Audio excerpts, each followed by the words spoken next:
Con Augusto Álvarez Rodríguez, con quien vamos a ir analizando lo que ha pasado y lo que esperemos que pase, ¿no? Sobre todo el día de mañana en el Congreso de la República. Augusto, gracias por estar aquí el día de hoy. La presidenta, en conferencia de prensa, le hizo un enérgico llamado al Congreso de la República luego de que no se llegara a los votos para el adelanto de elecciones. Se reconsideró, no fue de manera inmediata, ¿no? Se han esperado hasta el martes, parece que querían ver tranquilo su final del Mundial, ¿no?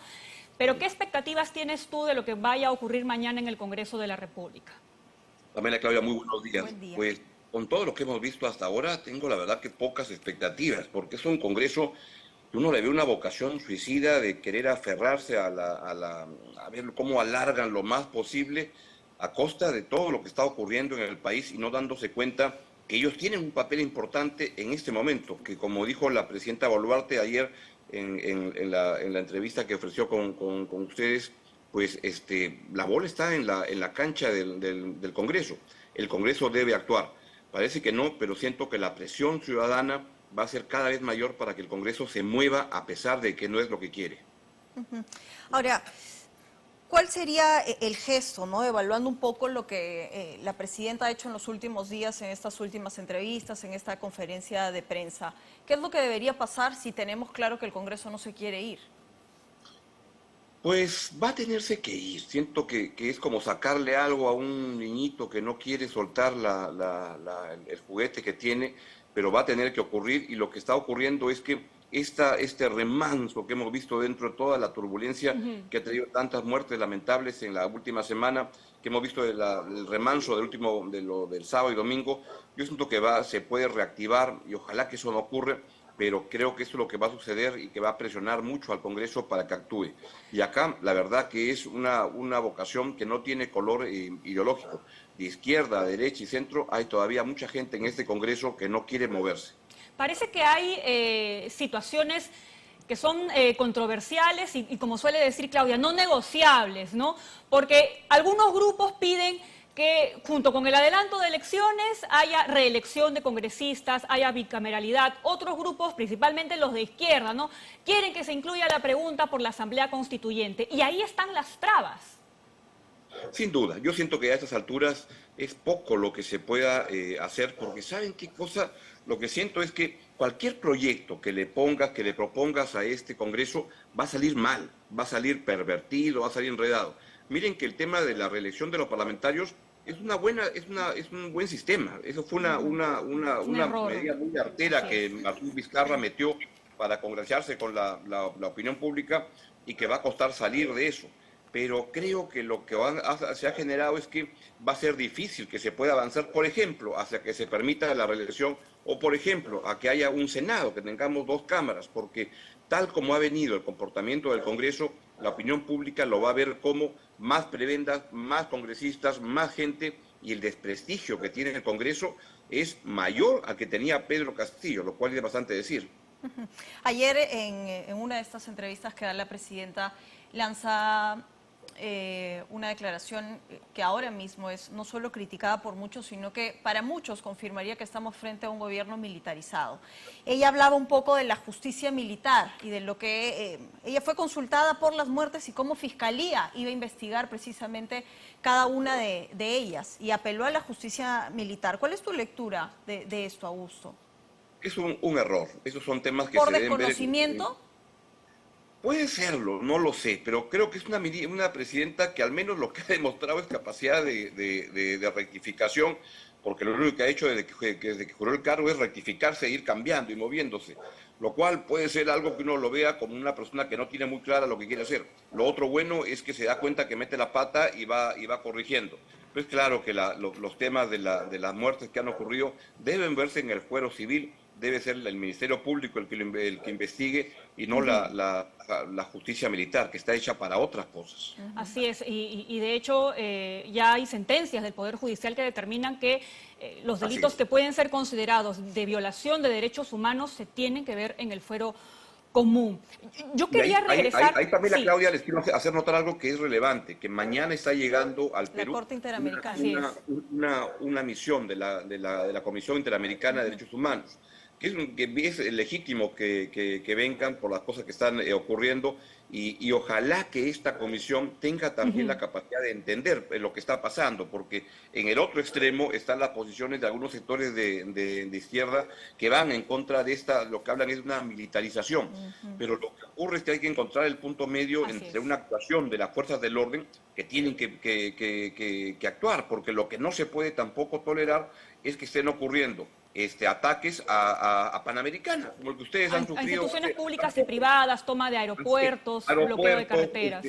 Pero Así es. tienen que actuar dentro del marco de la ley y ojalá que esta misión entienda la diferencia porque a veces podría ocurrir por la composición de esa comisión y su alineamiento con la OEA tan fuerte que puede hacerse de la vista gorda de esa otra parte que también es importante. Sí, Augusto, yo quería regresar un momento a lo que va a pasar mañana en el Congreso, porque más allá de la exigencia que ha hecho la presidenta Boluarte, hay quienes consideran que esta extensión, dilatamiento dentro del Parlamento, que los congresistas salen a decir sí, queremos adelanto de elecciones y al final terminan votando cualquier otra cosa, sería una reiteración de este equilibrio perverso que ya el Congreso tenía con el expresidente Pedro Castillo, que habría allí una suerte de conveniencia para que más bien no se vayan todos o no se vayan todos tan pronto. Pues yo siento que todas las iniciativas que están teniendo y este nuevo interés que tienen en el Congreso por hacer la elección, pero primero con reformas y con muchas medidas, pues lo que sería bueno, sería estupendo que eso ocurriera. Siento que son como estrategias y tácticas para que nunca se dé este adelanto electoral o que se dé tan tarde y creen que toda esta marea de estos días puede volverse mucho más tranquila las aguas y ya no pasar nada. Creo que ahí lo que falta, en ese sentido, me parece bien lo que ha dicho la presidenta ayer, que es que vamos a ir a un nuevo presidente del Consejo de Ministros, o presidenta del Consejo de Ministros, que sería bueno, porque lo que requiere el gobierno ahora es mucho manejo político para, uno, negociar con este Congreso chúcaro que se quiere quedar a toda costa, y dos, ver cómo le da, cómo maneja esta conflictividad, que yo siento que tiene una parte de protesta social legítima, otra parte también de gente que está asusando y que está manejando las cosas por intereses particulares, la minería ilegal, muchos sectores ilegales que han sido la base de apoyo político del presidente Pedro Castillo. Quiero regresar a esto último, ¿no? Respecto de que es una buena señal que se cambie un premier, ¿verdad? Pero con estas características, ¿quién crees que podría ser? Suena fuerte el hecho de que sea el ministro de Defensa quien asuma el premierato. ¿Sería ese un acierto de la señora Boluarte o debería ser otra persona? Yo siento que el señor Otárola es el que ha demostrado en estos 10 días o 12 días que tiene el gobierno que tiene la capacidad de manejo político y de entendimiento de la situación política. Es un gabinete que nos sorprende por una razón. Es que tenemos hoy día ministros que en teoría se ve que conocen de su sector. Hemos estado año y medio con nombramientos que no sabían, pero absolutamente nada de lo que pasaba. Sí. Es un gran cambio. Pero al mismo tiempo se requiere un manejo en este momento. No es tanto el tiempo, no es tiempo de reformas, de medidas nuevas, es el tiempo de cómo sacar un gobierno de transición. Y otra cosa que me parece bien es que la presidenta Boluarte ha repetido varias veces ayer algo que no lo dijo al comienzo.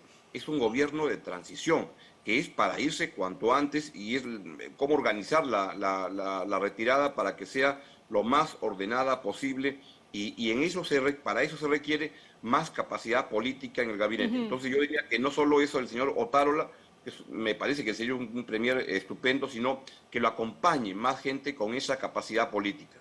No sé, a ver, nos quedan claras que las renuncias del fin de semana de ambos ministros de Cultura y de Educación se dieron con un motivo bastante fuerte y era la crisis, las muertes, todo lo que ya ocurría el fin de semana, ¿verdad? Y al parecer, no sé si esa es tu sensación también, Augusto, la presidenta tiene dos estandartes, ¿no? En el que ha puesto dos ministras, tanto en vivienda como en transportes y comunicaciones, y habla mucho de la reivindicación de la tecnocracia, de la meritocracia en estos dos sectores, haciendo limpieza de quienes han cuoteado en estos dos ministerios.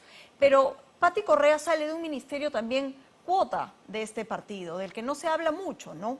El FENATE. ¿Tú crees que además, este ministerio debería ocuparlo una persona que pueda tener los mismos perfiles no solo por supuesto, en tener un perfil profesional, sino que de plano el primer gesto que haga sea limpiar también el sector del FENATE?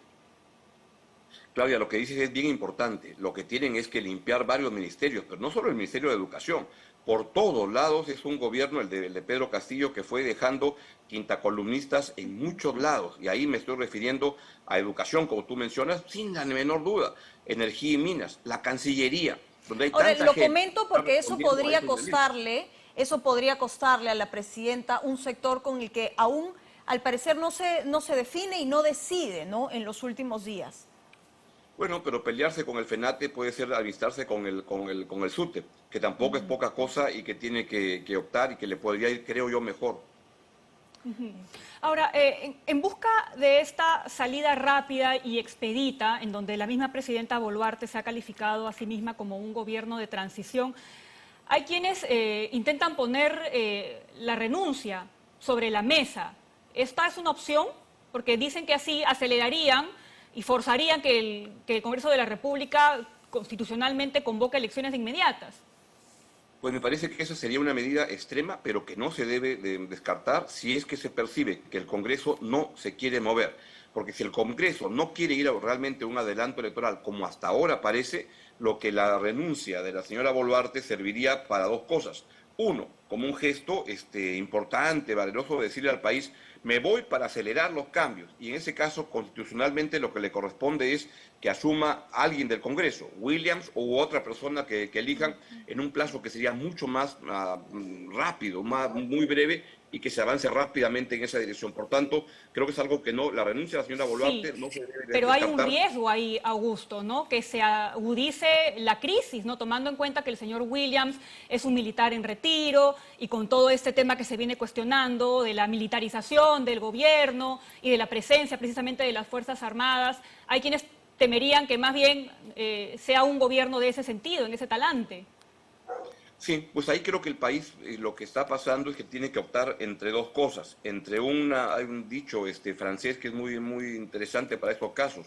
¿Qué es mejor? ¿Un horror sin final, como el que estamos viviendo, o un final de horror? Y es cómo canjea para ver cómo aceleran las cosas. Y siento que de alguna manera Pedro Castillo, en esto que parecía una muerte lenta, una agonía de una presidencia que no iba a ningún lado, si algo bueno tiene su locura y su tontería y de hacer un golpe de Estado, es que aceleró las cosas. Y eso ha activado toda la protesta y todo lo que está ocurriendo en la convulsión político-social, porque tiene parte social, tiene mucho de político.